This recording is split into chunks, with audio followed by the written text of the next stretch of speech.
Do you guys still talk, or is it kind of a little resistance right now? Because I ain't spoke with him in about a month, oh, maybe about a month. Y'all, the internet is on fire right now. Because what just leaked ain't no music video, ain't no publicity stunt. This is real, raw, and damn near criminal.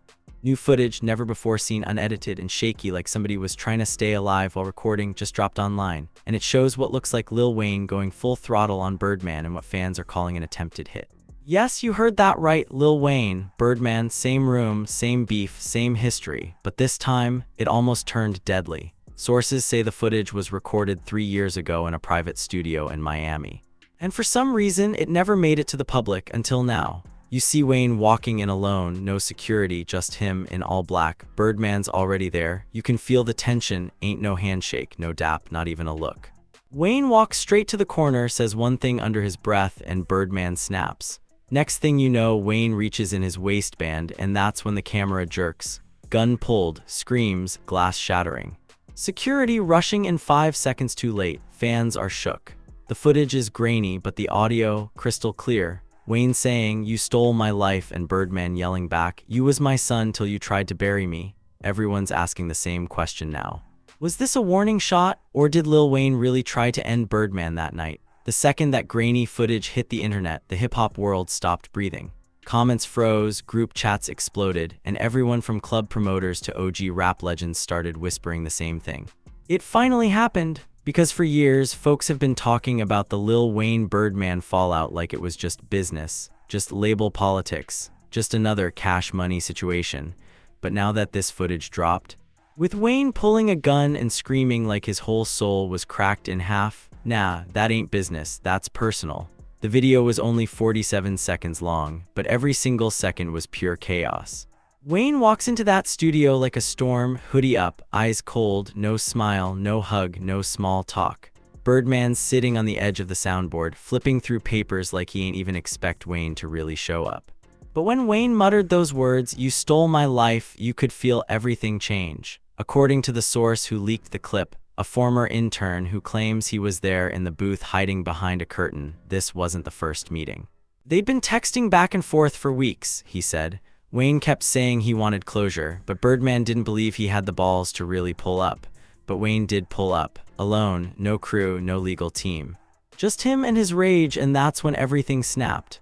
Birdman stood up fast, said something nobody can quite make out in the footage, and Wayne reached straight for his waistband. A black Glock, no hesitation. The intern said, "I thought it was fake, like ain't no way Weezy finna shoot his own mentor, but then I saw his hands shaking. That wasn't for show. That man was fighting every demon he's ever had." Birdman froze, didn't flinch. Just stared, said one thing, "You was my son till you tried to bury me."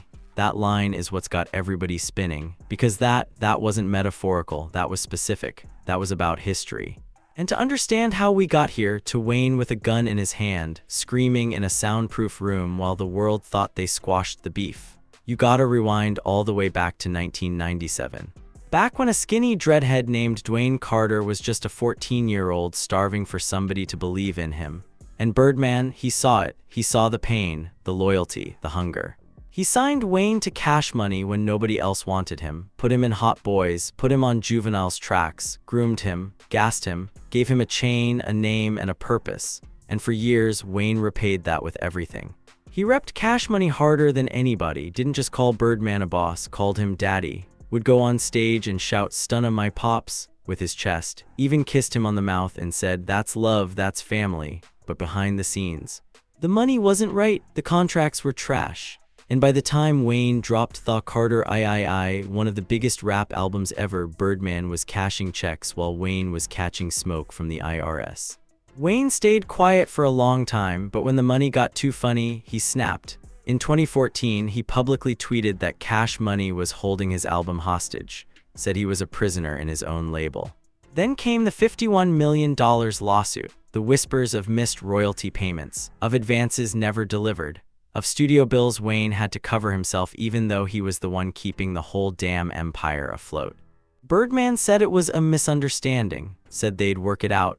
But Wayne, he went cold, started pulling Young Money acts, Nicki, Drake, Tyga away from the Cash Money brand, started setting up his own infrastructure. And every time Birdman tried to smile in public, Wayne stayed stone-faced. And remember when someone shot up Wayne's tour bus in 2015? Everyone said it was random. But guess who was later linked to the man who ordered the hit? Birdman's name was in the damn indictment. They said it was all speculation, said there was no solid evidence. But fans never forgot, and Wayne, he never spoke on it directly until now, because in that video, that 47 seconds of pure hell, you can hear him say it clear as day. You sent them to my bus, you tried to make me a hashtag, and Birdman doesn't deny it. He just says, you got greedy. Boom. That's where the internet lost it, because that wasn't just a beef, that was an allegation, a confession, a moment frozen in time where Lil Wayne wasn't just a rapper anymore, he was a survivor. And what's wild? Nobody ever thought Wayne would snap like this. He's always been the cool one, the quirky genius, the alien. He don't get in messy drama, he just skates, sips lean, and drops bars that melt your face. But this was the man underneath the icon. The one who spent his whole childhood being loyal to someone who, behind closed doors, was allegedly using his loyalty as a leash. And what makes it worse, people enabled it. Executives, lawyers, family members, people who knew Wayne wasn't getting what he deserved, who knew the deals were off, who knew Birdman was stashing millions and still told Wayne to be patient. They used words like family business, told him to work it out. But now they're all silent, because that footage proved that Lil Wayne wasn't crazy. He wasn't overreacting. He was a man who got pushed to his limit, and instead of crashing out in front of the world, he waited until the cameras were off and walked in that studio for answers. With a gun, right after that gun came out, everything froze, not just physically, spiritually. Wayne's hand was steady now, dead still. He wasn't yelling anymore. He was breathing hard but slow, like he was calculating. And Birdman?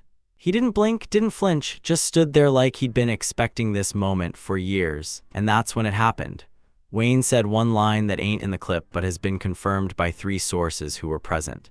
He looked Birdman dead in the face and said, "You think you're the only one with snakes in your grass?" And Birdman just smiled. That's when Wayne knew. There was somebody on his side, or who he thought was on his side, that was actually feeding Birdman info the whole time. Every text, every plan, every legal move Wayne was trying to make to pull Young Money away quietly, Birdman already knew before it happened. And that realization, it hit Wayne harder than the missed millions, harder than the lawsuit, harder than the damn bullet holes in his tour bus. Because this time, it wasn't just about betrayal, it was about infiltration. Now, according to sources who have been around both camps, the prime suspect ain't who fans expected. It wasn't Mac Main, wasn't Cortez Bryant, wasn't no Cash Money left over. It was Regini's godfather, someone deep in the circle, old family friend. The same dude who used to drive Wayne's mom to interviews back in the Hot Boys days. Someone who Wayne used to say saved his life after his first seizure. That man was allegedly meeting with Birdman once a month, off the books. Quiet locations, sometimes Miami, sometimes Atlanta. Sometimes even in LA in hotels under aliases. And guess what else? This dude was the one who scheduled the studio meeting. Let that sink in. The person who told Wayne it was time to clear the air with Birdman was the same person who gave Birdman the time, the location, and the heads up to bring backup, which is why the second Wayne pulled that Glock. Birdman's people appeared from behind the glass booth like they were waiting for the cue. It didn't get caught on the leaked footage. But Wayne saw them, 2 big dudes, unknown faces. Standing just far enough to not be threatening, but close enough that if Wayne made one wrong move, he wasn't making it out of there. That's why Wayne didn't shoot, because in that moment he realized, this whole thing been a setup. The intern who leaked the clip later said Wayne put the gun down slow, not because he was scared, but because he realized it wasn't just him and Birdman in that room. It was him versus a machine. Wayne sat down, didn't say a word. Birdman lit a cigar, took a long pull, then said, "Now you understand why you was never gone win this war." That's when Wayne looked at him and whispered, "It ain't about winning anymore, it's about exposing everything." And that is the moment that changed the whole story. Because right after that, Wayne walked out, no security, no one following him. Just walked straight into the Miami night air like a man who just watched his entire legacy rot from the inside out. And what he did next sent shockwaves through the music industry. Wayne called Nicki Minaj. Sources say he told her everything, the setup, the betrayal, the mole, and Nicki, she went nuclear. She was already quietly beefing with Cash Money's publishing division over ownership of her masters. But once she heard what went down, she told Wayne point blank, "If you go to war, I'm going with you." And just like that, the Young Money loyalty got reactivated. Because Nicki ain't just a superstar, she's a strategist. And what she did next was pure chess. Within 48 hours, she pulled out of 3 joint promo deals that had Cash Money fingerprints on them, stopped posting, started resharing old pics of her and Wayne, and then dropped a tweet that broke the algorithm. A lie don't age well, the truth, timeless. Watch this, the barbs went feral. Every fan page started reposting old clips of Birdman doing shady interviews. Compilation videos popped up showing how Birdman never gave Wayne full credit. People started talking again about the bus shooting, about the 2018 settlement that Birdman said squashed everything. Turns out it didn't.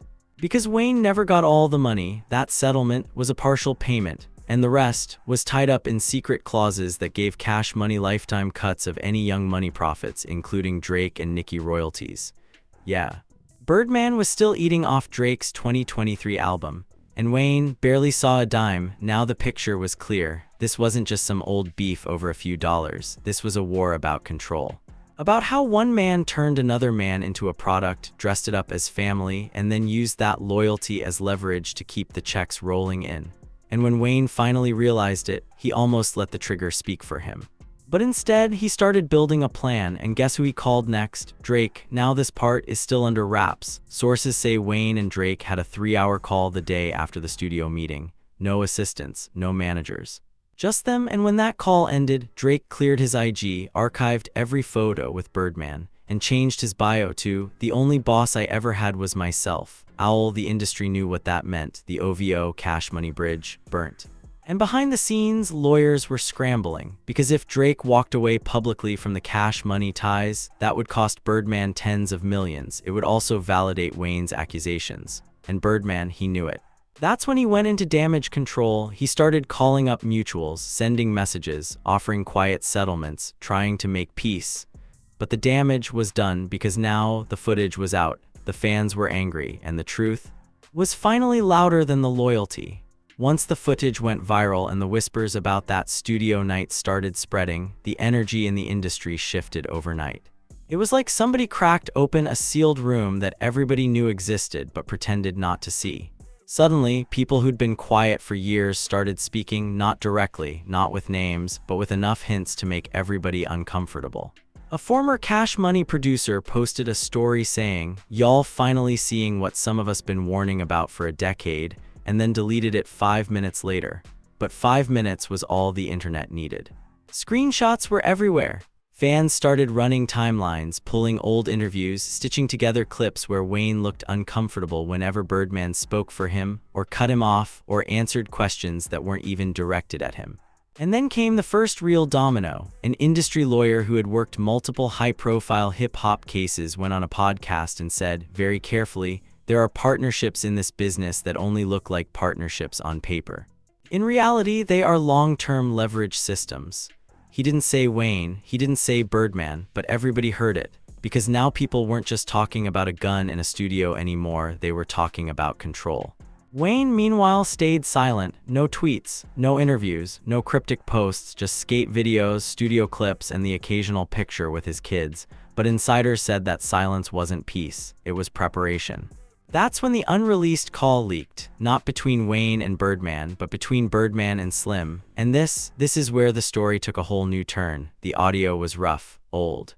Probably recorded off another phone because the quality was grainy, but the voices, clear enough. Slim was calm, almost tired. Birdman was loud, frustrated, pacing. Birdman said, "He think he can just walk away like we ain't build that boy." Slim replied, "We built him, yeah. But we also boxed him in." That line alone made fans lose their minds. Birdman snapped back, "That's business." Slim paused and said, "Nah, that's fear dressed like business." Now again, this is all part of the dramatized narrative floating online, not confirmed facts, but in this story world, that line changed how fans looked at everything. Because suddenly, it wasn't Wayne versus Birdman anymore. It was Wayne versus a system that had been built around him since he was a teenager. The rest of the call was worse. Slim allegedly said he don't even know half the stuff we signed on his behalf. Birdman replied, "He don't need to, he rich." That sentence became a meme, a rallying cry.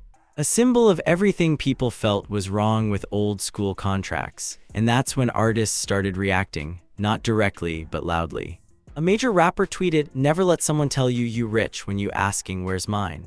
Another posted, "Family don't move in silence when you bleeding."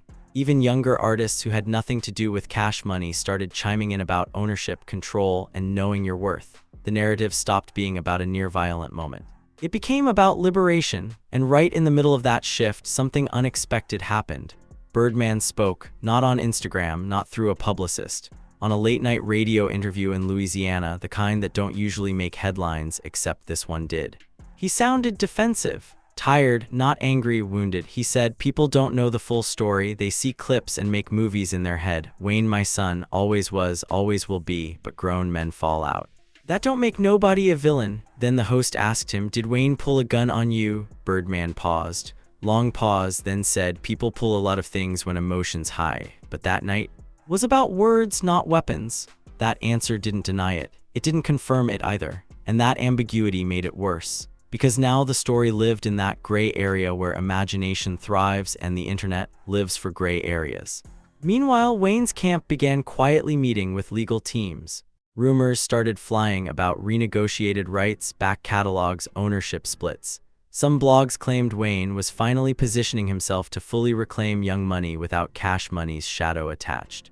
And when that rumor hit, one name came up instantly: Drake. Because if Wayne moved, Drake would have to choose sides publicly. And that's when Drake made his move. Not a diss, not a speech, just a simple, quiet change. He reuploaded an old photo with Wayne from the early 2000s. No caption, no emojis, just the image, and that image said more than any verse ever could. Fans interpreted it as loyalty, as alignment, as a quiet message that Wayne wasn't standing alone anymore. At the same time, Nicki reposted a clip of Wayne saying, "They can't own your soul if you don't sell it," from a decade-old interview. The internet connected the dots. Young Money wasn't fractured, it was reforming. But the craziest twist of all, a former Cash Money executive came forward anonymously and said the studio Confrontation wasn't even the most dangerous part of that story. According to him, that night was supposed to be a reconciliation setup. But certain people behind the scenes had hoped Wayne would react emotionally, because if he had fired that weapon, even into the air, it would have destroyed his image forever. And that would have saved a lot of people from accountability. Instead, Wayne walked away, which ruined the narrative they were banking on, and suddenly Wayne wasn't the unstable one, he was the one who didn't take the bait.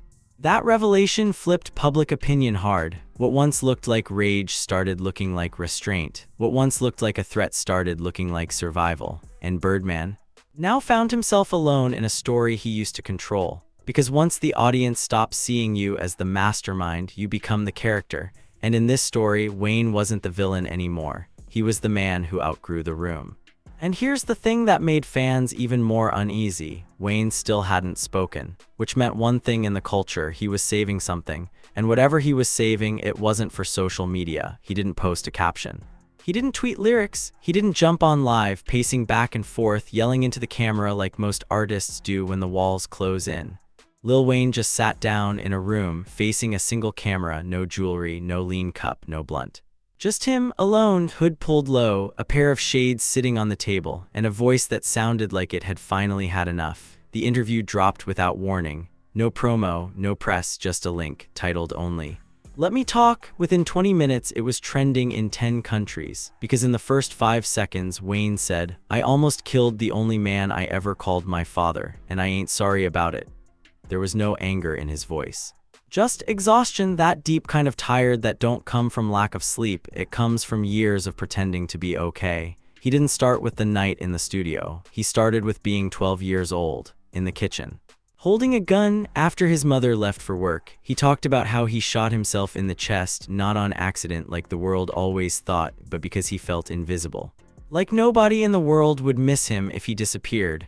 And how the only people who responded that day were the cops, not the adults around him, not the ones he trusted.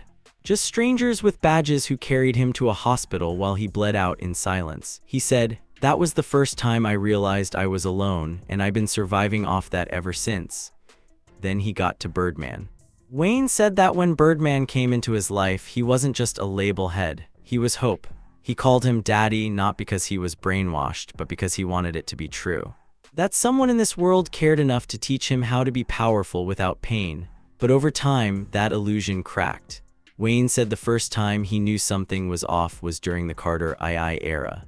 He started seeing money move in strange ways, publishing checks that didn't come, tour payouts that didn't match the numbers. He asked questions, got smiles. They told me it was above my head, that I should focus on rapping. But I'm not stupid. He stayed quiet out of loyalty, said he didn't want to mess up the family image, that even when he was starving, he was still feeding the team, and when he saw Drake blowing up, Nicki taking off, that was joy.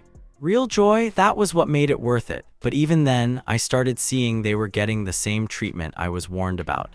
He said Birdman started using loyalty as a weapon. He told me once, "You don't bite the hand that feeds you." And I looked him in the eyes and said, "But what if the hand's been choking me the whole time?" Then he got to that night, the studio meeting.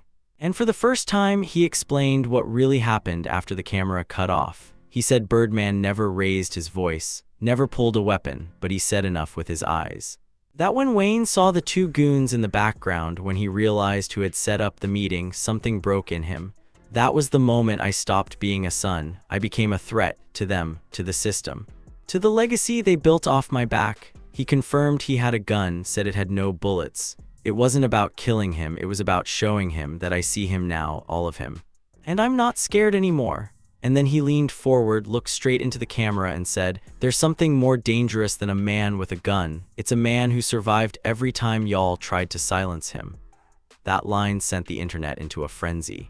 Clips of that moment went viral in under 30 minutes. Every blog had a quote. Every celebrity started watching. Diddy reposted it. J. Cole posted it. Even Jay-Z called him a survivor in the flesh. But the real reactions came from those who were closest. Nicki went live the next morning and said, "Y'all ain't even know half the S he been carrying. Wayne is one of the strongest human beings I've ever met. And it's time we protect him like he protected everybody else." She started crying on that live, and her fans stood 10 toes down. Nicki unfollowed every Cash Money affiliate. She pulled out of a joint tour rumored to be funded by one of Birdman's backers. She deleted 6 years' worth of Cash Money-related tweets. And then Drake, who'd been silent since the Let Me Talk video, posted a black square with white text. "Young Money was never owned, it was born. Wayne gave us life and we ride with him, period." That moment sealed it. There was no more room for neutrality. You were with Wayne or you were exposed. Meanwhile, Birdman disappeared for days. No posts, no statements, no defense, until a clip surfaced from a private yacht party in Miami where he was seen on the phone, pacing. The audio caught him saying, "They flipped it. He really flipped it." I never thought he'd say all that. It was giving panic. It was giving I lost the narrative. And behind the scenes, legal firms started quietly distancing themselves. Brand partners paused sponsorships. People started removing Birdman from business deals tied to Young Money's catalog. Because if Wayne was serious about fighting for everything back, that would be a legal earthquake.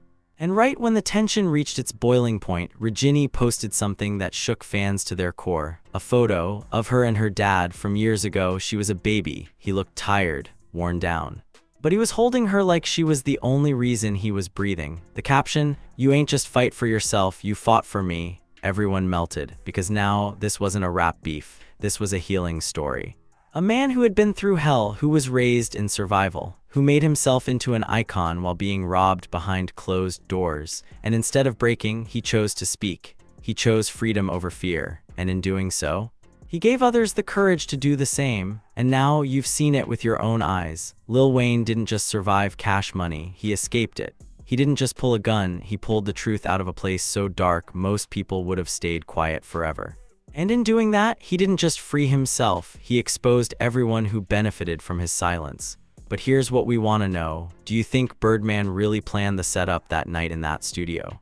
Do you believe the Young Money betrayal went even deeper than what we saw in the leaked footage? And what about that phone call between Slim and Birdman? Was that just old business talk, or a full-on confession that the whole Cash Money system was never built to let Wayne win? And if Wayne really goes to war for the Young Money catalog, Nicki, Drake, everything, do y'all think he'll win in court? Drop your comments below right now. We want to hear all your theories. Was this revenge? Was it healing? Or is this just part one of something way bigger? Hit that like button if you respect the courage it takes to walk away from someone you once called father. Subscribe if you're here for the truth, the receipts, and the drama they never wanted you to see.